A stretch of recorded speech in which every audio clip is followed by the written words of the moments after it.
Assalamualaikum warahmatullahi wabarakatuh. Selamat malam buat kita semuanya. Di sini kami dari kelompok 8 akan mempresentasikan hasil dari tugas kelompok kami, yaitu yang berjudul penerapan Naive Bayes versus Support Vector Machine pada dataset metabolic syndrome. Sebelumnya, izin memperkenalkan diri, saya Lulu Christine Shombing dengan NIM 121450152 sebagai moderator.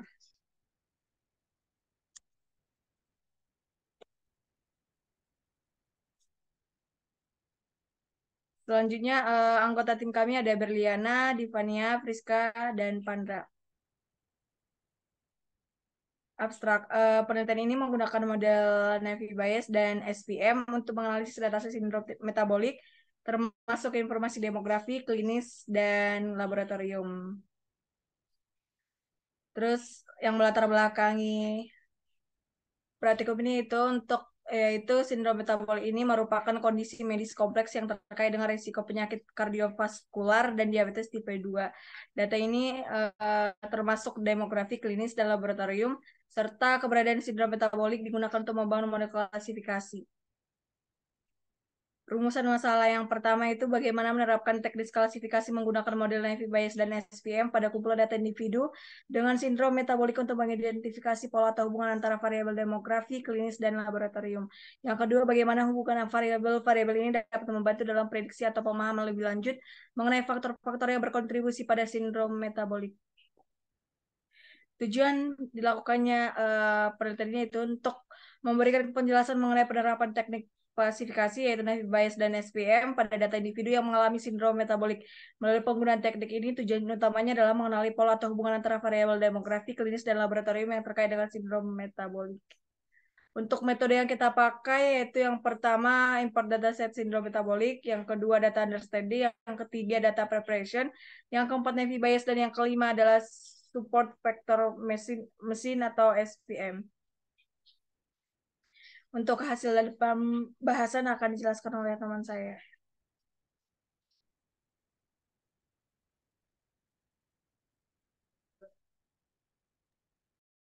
Perkenalkan, nama saya Yivania Ramadhani dengan NIM 121450104. Yang pertama ada data understanding. Di sini kita import library dulu, import pandas.std, terus kita import datanya dulu. Terus kita di F-shape untuk menampilkan size datanya. Lalu kita menampilkan 5 baris teratais dengan di F-head. Lalu ada kita tampilin tipe atribut datanya menggunakan DFD types. Lalu kita menampilkan 5 baris secara acak dengan DF sampel. Lalu kita mendeskripsi data berupa nilai perhitungan statistik. Kita di sini tampilinnya memakai DF describe. Lalu ada di sini DF second dengan describe di sini berfungsi untuk menampilkan deskripsi data berupa nilai perhitungan statistik pada atribut tertentu. Selanjutnya ada DF info untuk menghasilkan informasi ringkas tentang data frame. Jadi ada DF is null, menghitung jumlah nilai nol atau kosong di setiap kolom data frame. Selanjutnya ada korelasi menggunakan fungsi DF core untuk mengecek korelasi secara keseluruhan lalu ditampilkan. Selanjutnya di sini kita mengimport library Seaborn untuk menampilkan matriks korelasi berupa heatmap. Bisa dilihat gambar heatmapnya. Terus selanjutnya di sini kita ada menampilkan box plot dengan X-nya itu ada sec_n yang terdapat dalam data frame. Nah, gambar di atas box plot ini memberikan gambaran tentang distribusi data, juga memperlihatkan outlier yang signifikan dan sebagian besar data pada gambar tersebut memiliki beberapa komponen penting seperti kotak yang rentang antara kuartil pertama dan kuartil ketiga. Terus selanjutnya ada mengidentifikasi data tidak balance menggunakan DF second dengan unik menampilkan variabel pada atribut mode. Lalu kita ada DF second dengan menghitung value account-nya untuk menampilkan nilai komposisi data pada atribut Selanjutnya akan dijelaskan oleh teman saya.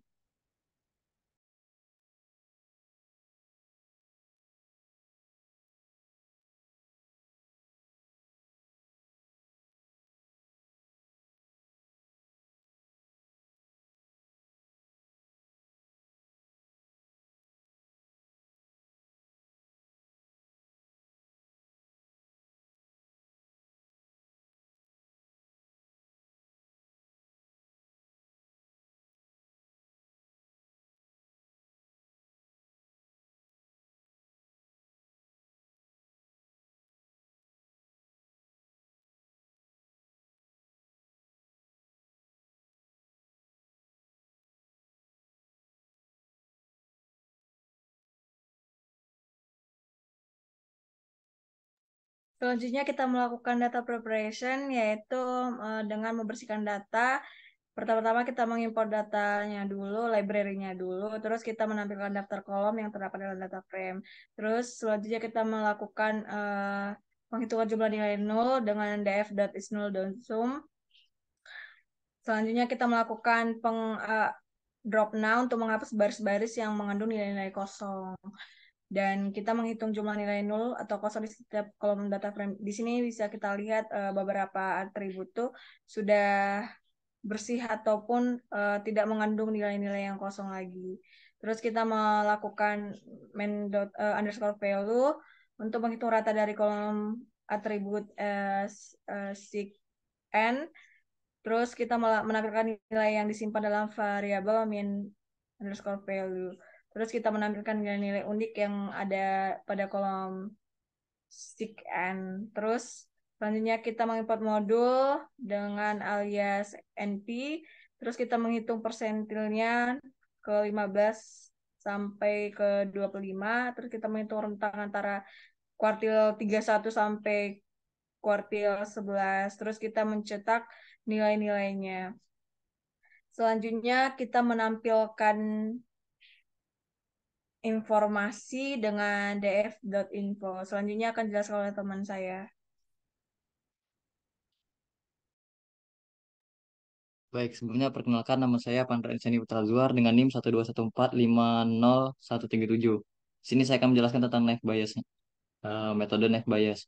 Yang pertama kita import library dulu yang kita perlukan. Ada Pandas, NumPy, Matplotlib, terus ada juga kita import listed color map, SNS, label encoder dan lainnya bisa kita lihat pada share screen. Selanjutnya kita tampilkan informasi tentang data frame-nya menggunakan fungsi df.info. Di output terlihat jelas gitu dari tipe-tipe data frame-nya. Selanjutnya kita melakukan metode data analisis atau pre-processing. Yang pertama kita drop data dulu atau menghapus kolom atau atribut yang tidak kita butuhkan. Yang pertama kita menghapus kolom yang ditentukan secara langsung gitu. Dengan yang kita hapus itu kolom res, marital, seqn dengan fungsi df.drop. Terus kita tampilkan data frame yang udah kita hapus gitu. Terlihat jelas pada output. Selanjutnya kita mendeskripsikan datanya. Pertama kita ubah dulu deskripsi datanya dari menggunakan df.describe diubah menjadi deskripsi.df. Terus kita tampilkan deskripsi datasetnya. Terlihat jelas juga pada share screen gitu outputnya untuk deskripsi datanya.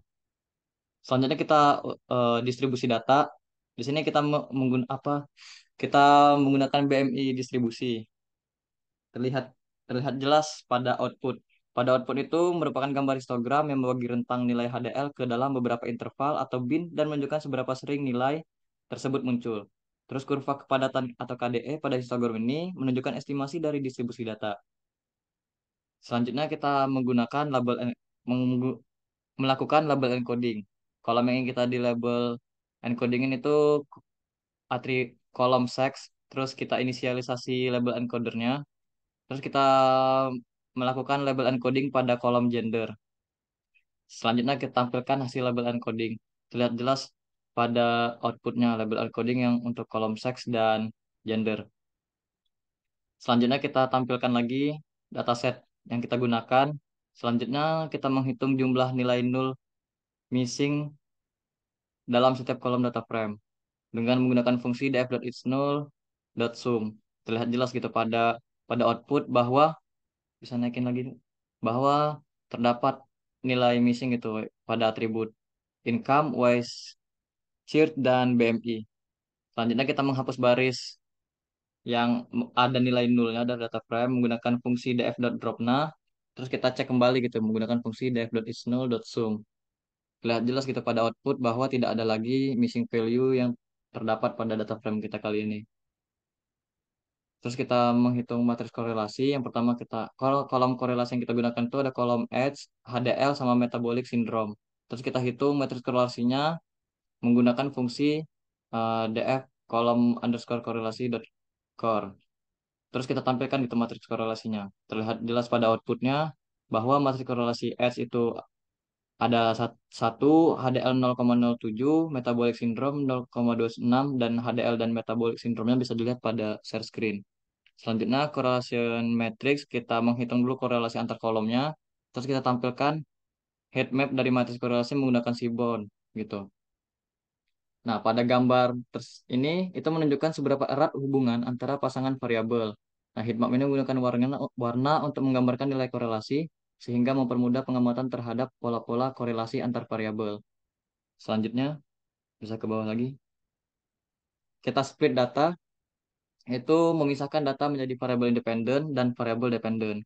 Terus kita pilih kolom H dan HDL sebagai fitur atau variabel independen, yang kolom H dan HDL-nya menggunakan fungsi df H HDL.values. Memilih kolom terakhir itu sebagai target atau variable dependent. Jadi X-nya untuk variable independen dan Y-nya untuk variable dependentnya. Terus kita memisahkan data menjadi data set uji dan data latih dengan menggunakan fungsi train underscore test dot underscore split X, Y test underscore size-nya sama dengan 0,25 dengan random state-nya sama dengan true. Terus kita fitur scaling, kita melakukan penskalaan pada dataset menggunakan standard scaler dengan menggunakan fungsi standard scaler buka kurung tutup kurung, terus penskalaan pada data latih dan penskalaan pada data uji dengan menggunakan data train dan data test. Terus kita membuat dan melatih model klasifikasi menggunakan Gaussian naive Bayes dengan membuat objek klasifikasi naive Bayesnya dengan menggunakan fungsi classifier sama dengan Gaussian NB buka kurung tutup kurung. Terus kita melatih model menggunakan data latih classifier.fit buka kurung xtrend, y underscore trend, tutup kurung. Terlihat pada output bahwa kita telah menggunakan klasifikasi naive Bayes. Di sini kita melakukan prediksi model yang telah kita latih gitu. Menggunakan y underscore predict, y underscore pred sama dengan classifier.predict, buka kurung x underscore test. Di sini kita tuh menggunakan model untuk mempersi label kelas dari data uji. Terus kita tampilkan gitu hasil prediksi dan nilai sebenarnya dari data uji ini. Terus terlihat jelas pada outputnya, terlihat jelas pada share screen. Terus kita evaluasi model, kita hitung akurasi modelnya dengan menggunakan fungsi akurasi underscore score dengan y underscore test, y underscore pred. Dan terlihat skor akurasinya itu 0,7422. Terus di sini kita classification report, kita tampilkan menggunakan fungsi print. Terlihat jelas gitu bahwa classification reportnya terlihat jelas pada share screen. Nah, di sini kita tampilkan F1 skornya dan terlihat pada gambar itu 0,5942. Ini menunjukkan bahwa model memiliki performa yang cukup baik dalam mengklasifikasikan data pada kelas yang kita inginkan. Terus kita confusion matrix menghitung menghitung dan menampilkan matriks kebingungan atau confusion matrix dengan fungsi cf underscore matrix sama dengan confusion underscore matrix y test y pred itu untuk menghitung matrix confusion matrixnya. Terus kita buat heat mapnya dan terlihat pada heat mapnya itu terlihat pada share screen. Nah, output ini itu menjelaskan bahwa tabel yang digunakan itu untuk mengevaluasi kinerja dari suatu model klasifikasi dengan membandingkan nilai prediksi dengan nilai aktual dari data uji. Terus kita precision recall curve-nya, kita hitung nilai precision recall dan threshold untuk kurva precision recall. Nah, code-nya bisa kita lihat pada share screen dan kita buat gitu plot precision recall curve-nya. Terus kita tampilkan. Terlihat pada output ini. Nah, kurva precision recall ini tuh digunakan untuk mengevaluasi kinerja model klasifikasi juga, khususnya dalam kasus ketika ada ketidakseimbangan kelas atau imbalance kelasnya atau ketika salah satu kelas lebih penting daripada yang lain. Nah, sumbu X-nya itu recall dan sumbu Y-nya itu precision, menunjukkan trade-off antara presisi dan prediksi positif dan kemampuan model untuk menangkap sebagian besar instan positif yang sebenarnya atau recall. Bisa ke bawah lagi. Lanjut AUC atau ROC curve-nya. Di sini kita menghitung nilai false positive rate atau FPR, terus true positive rate, TPR, dan threshold untuk kurva AUC dan ROC-nya atau ROC. Bisa kita lihat code-nya pada share screen dan kita tampilkan gitu.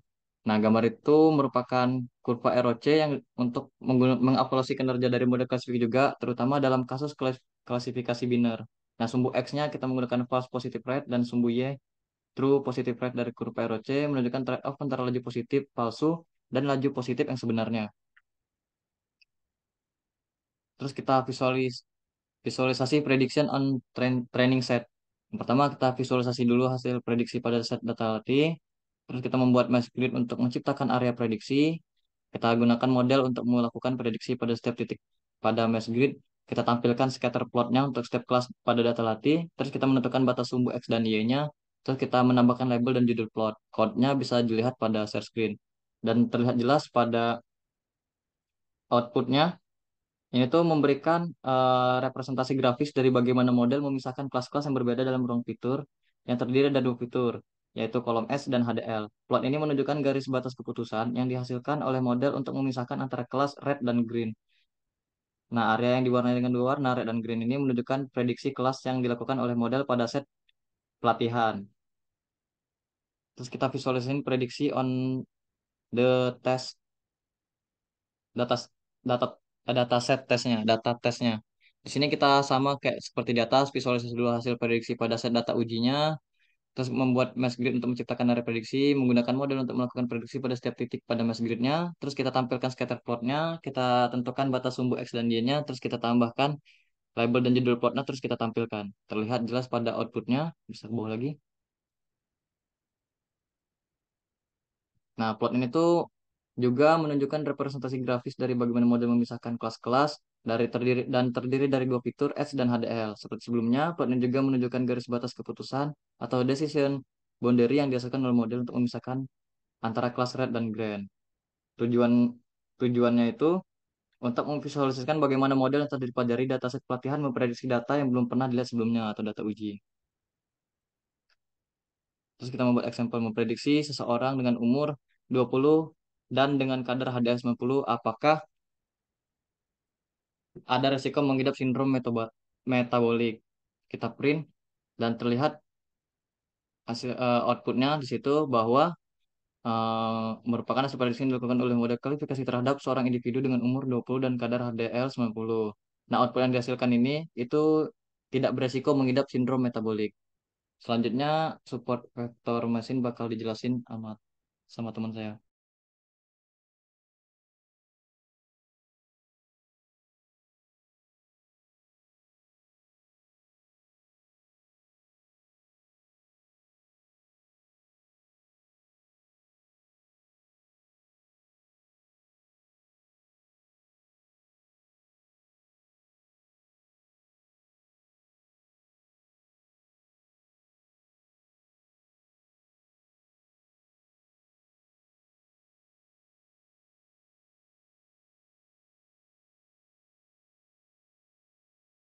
Baiklah, untuk selanjutnya akan dijelaskan oleh saya yaitu support vector meshing yaitu SPM. Yang pertama kita melakukan import libraries-nya dulu. Setelah kita mengimport libraries-nya, lalu kita mengimport dari dataset yang kita gunakan. Setelah itu kita menampilkan isi dari dataset yang kita gunakan dengan menggunakan fungsi data.head. Lalu setelah itu kita menganalisis datanya dengan yang pertama itu kita melakukan drop data yaitu menghapus kolom atau atribut yang tidak dibutuhkan. Setelah itu kita menampilkan, nah ini adalah hasil tampilan dari data yang setelah diupdate. Setelah itu kita menghapus baris yang mengandung nilai-nilai nol, nilai basic value pada data yang sudah diupdate. Setelah itu kita mendeskripsikan data. Nah ini adalah hasil output dari deskripsi datanya. Setelah itu kita distribusikan data. Nah, Nah, ini adalah hasil output dari distribusi datanya. Eh, Dari berdasarkan hasil output ini, kita dapat membagi rentang nilai HDL ke dalam beberapa interval atau bin dan menunjukkan seberapa sering nilai-nilai tersebut muncul. Nah, kurva kepadatan pada histogram menunjukkan estimasi dari distribusi data. Kurva ini memberikan gambaran tentang bagaimana data HDL didistribusikan di sepanjang rentang nilai dan dapat membantu mengidentifikasi bentuk distribusi. Kita juga bisa melihat bagaimana nilai HDL tersebar relatif terhadap kepadatan dan di berbagai rentang nilai. Setelah itu kita membuat label encodingnya, di mana kolom yang ingin dilabelkan yaitu pada kolom sex. Setelah itu kita menginisialisasikan label anchornya, lalu kita melakukan label encoding pada kolom genre. Setelah itu kita menampilkan hasil dari label encodingnya. Setelah itu kita melakukan matriks korelasi. Yang pertama itu kolom korelasi yang kita gunakan yaitu ada X, metabolic syndrome, dan HDL. Setelah itu kita menghitung matriks korelasi untuk kolom yang diinginkan, lalu kita menampilkan hasil matriks korelasinya. Ini adalah hasil dari matriks korelasinya. Setelah itu kita di sini terdapat hasil dari output korelasi matriksnya yang menunjukkan seberapa erat hubungan antara pasangan variabel. Nah, headmap ini menggunakan warna untuk menggambarkan nilai dari korelasi sehingga mempermudah pengamatan terhadap pola-pola korelasi antar variabelnya. Nah, dalam headmap tersebut, setiap sel memiliki pasangan variabel dan diwarnai sesuai dengan nilai korelasi antar kedua variabel tersebut. Nah, warna yang lebih cerah atau mendekati putih menunjukkan korelasi positif yang lebih kuat, sedangkan warna yang lebih gelap atau mendekati warna hitam menunjukkan korelasi negatif atau tidak adanya korelasi. Nah, untuk selanjutnya akan dijelaskan oleh teman saya.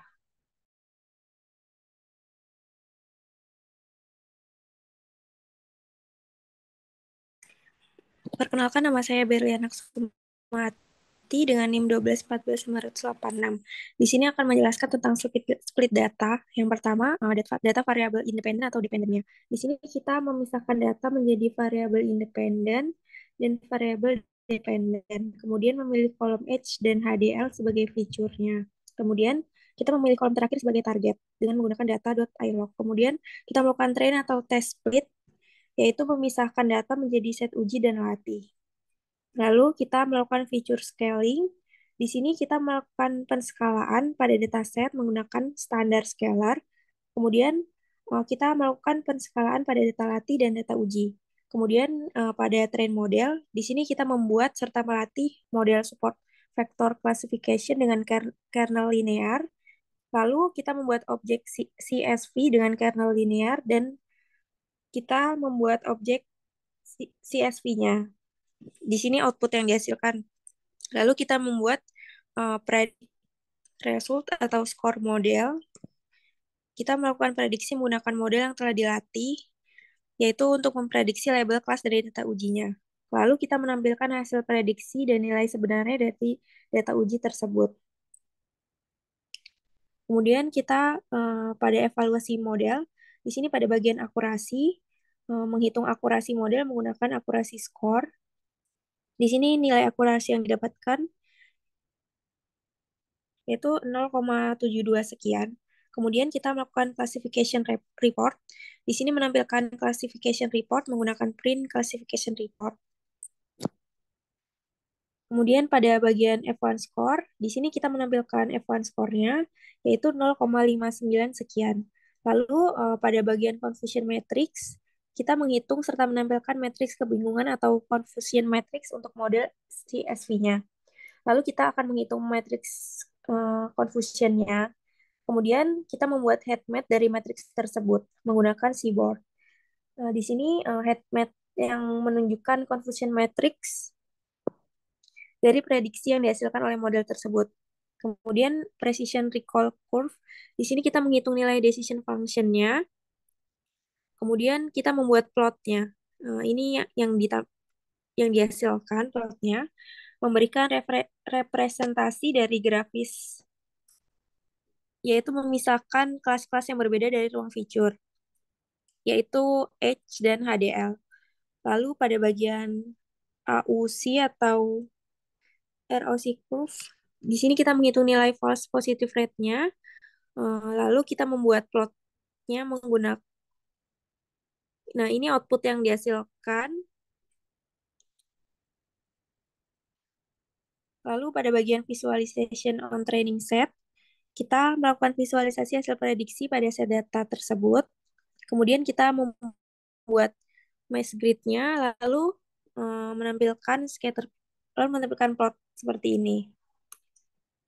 Kemudian kita melakukan visualisasi hasil untuk melakukan prediksi pada setiap data ujinya. Kemudian kita membuat mesh grid untuk menciptakan area prediksi. Lalu ini output yang dihasilkan.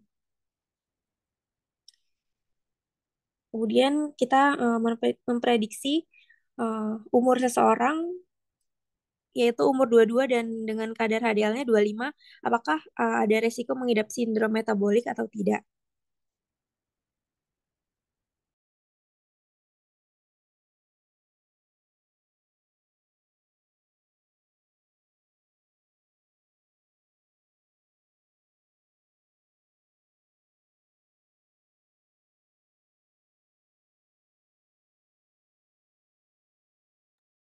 Nah, kesimpulan yang bisa diambil dari hasil yang kami dapatkan yaitu berdasarkan hasil analisis kedua model klasifikasi Naive Bayes dan SVM telah dievaluasi pada dataset metabolic syndrome. Dalam hal akurasi, Naive Bayes memiliki tingkat akurasi sebesar 74,23%, sedangkan SVM memiliki tingkat akurasi sebesar 72,28%. Dari segi performa model, skor Naive Bayes sebesar 0,5942, sedangkan skor SVM sebesar 0,59 sekian. Dapat dilihat dari hasil analisis bahwa metode Naive Bayes lebih unggul sedikit dibandingkan dengan SVM. Namun kembali lagi secara keseluruhan pemilihan antara Naive Bayes dan SVM dapat bergantung pada karakteristik data dan tujuan spesifik dari tugas klasifikasi sindrom metabolik. Demikianlah hasil presentasi kami. Kami minta maaf jika ada kesalahan kata. Kami ucapkan terima kasih.